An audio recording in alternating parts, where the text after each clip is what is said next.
Hi dears, 2024 +2 തുല്യതയുടെ history മാതൃകാ ചോദ്യപേപ്പറിലെ 2 മാർക്കിന് വന്നിട്ടുള്ള ക്വസ്റ്റ്യൻസ് ആണ് നമ്മൾ ഡിസ്കസ് ചെയ്യാൻ വേണ്ടി പോകുന്നത്. ഏകദേശം എല്ലാ പാഠങ്ങളും ഇതിൽ അവർ ഉൾപ്പെടുത്തിയിട്ടുണ്ടായിരുന്നു. ഈ മാതൃകാ ചോദ്യങ്ങളൊക്കെ തന്നെയാണ് നമ്മുടെ മെയിൻ എക്സാമിനും സാധാരണ വരാറുള്ളത്. അപ്പോൾ നമുക്ക് ഏതൊക്കെയാണെന്ന് നോക്കാം. ഇതിൽ നമ്മൾ ചോദ്യങ്ങളും ഉത്തരങ്ങളും ഉൾപ്പെടുത്തിയിട്ടുണ്ട്.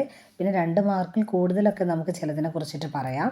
ആദ്യത്തെ ചോദ്യം, ഹാരപ്പൻ സംസ്കാരത്തിലെ 2 കടലോര അധിവാസ കേന്ദ്രങ്ങൾ ഏവ എന്നുള്ളതാണ്. ആൻസർ വരുന്നത് നാഗേശ്വരം, ബലാക്കോട്ട്. ഇത് രണ്ടാണ് ആൻസർ വരുന്നത്.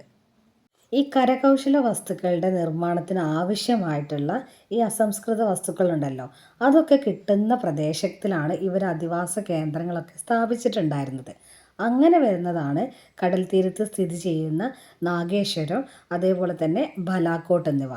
ഇവിടെ ചിപ്പികളൊക്കെ ധാരാളമായിട്ട് ലഭിച്ചിട്ടുണ്ടായിരുന്നു. രണ്ടാമത്തെ ചോദ്യം, 2 മഹാജനപദങ്ങളുടെ പേരെഴുതുക. രാഷ്ട്രത്തിൻ്റെ ആദ്യ രൂപങ്ങളെയാണ് നമ്മൾ മഹാജനപദാസ് എന്ന് പറഞ്ഞിട്ടുള്ളത്. 16 മഹാജനപദങ്ങൾ ഉണ്ടായിരുന്നു. മുഴുവൻ ഓർത്തില്ലെങ്കിലും 2-3 നിങ്ങൾ ഓർത്ത് വെക്കുക. മഗധ, അവന്തി, കുരു, കാശി ഇതൊക്കെ ഓർത്ത് വെച്ചാൽ മതി. ഇതിൽ നിങ്ങൾക്ക് ഞാനിവിടെ കൊടുത്തിട്ടുള്ള മഗധ, കാശിയാണ്. രണ്ടൊന്നും ഓർത്ത് വെക്കാനുള്ള എളുപ്പത്തിനാണ് കൊടുത്തിട്ടുള്ളത്. മഗധ പിന്നെ നിങ്ങൾക്കറിയാമല്ലോ, മഹാജനപദാസിൽ ഏറ്റവും ശക്തമായിട്ടുള്ളതാണ് ഇത് മഗധ എന്ന് പറയുന്നത്.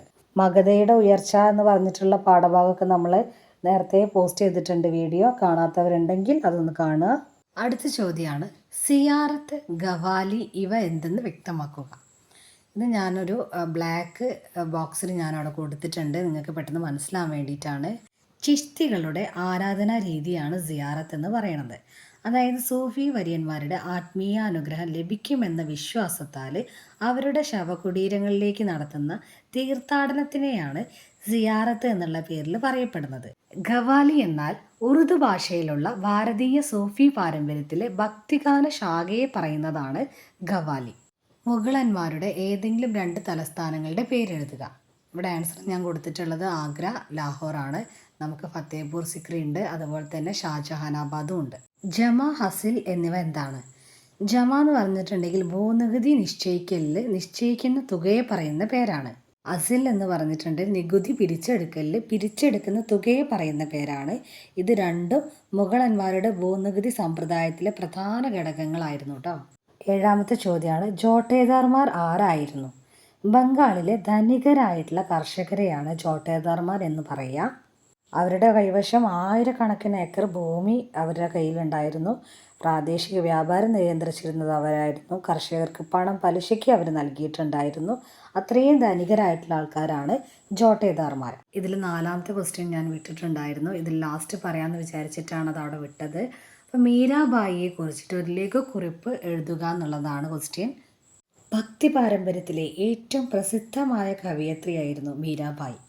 അവരുടെ ഭജനകളിൽ നിന്നാണ് മീരാബായിയുടെ ജീവചരിത്രം തന്നെ പുനർനിർമ്മിച്ചിട്ടുണ്ടായിരുന്നത്. മീരാബായിയുടെ ഭജനകളെല്ലാം തന്നെ കൃഷ്ണനെ സംബോധന ചെയ്തിട്ടുള്ള ഭക്തിഗാനങ്ങളായിരുന്നു. ഭക്തി പാരമ്പര്യത്തിലെ തന്നെ ഏറ്റവും പ്രസിദ്ധമായിട്ടുള്ള ആളാണ് കേട്ടോ മീരാബായി.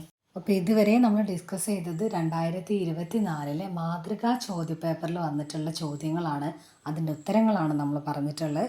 നന്നായിട്ട് റിപ്പീറ്റായിട്ട് ഇതൊന്ന് കേട്ട് പഠിച്ചാൽ തന്നെ നിങ്ങൾക്ക് നന്നായിട്ട് ഓർമ്മയിൽ നിൽക്കും.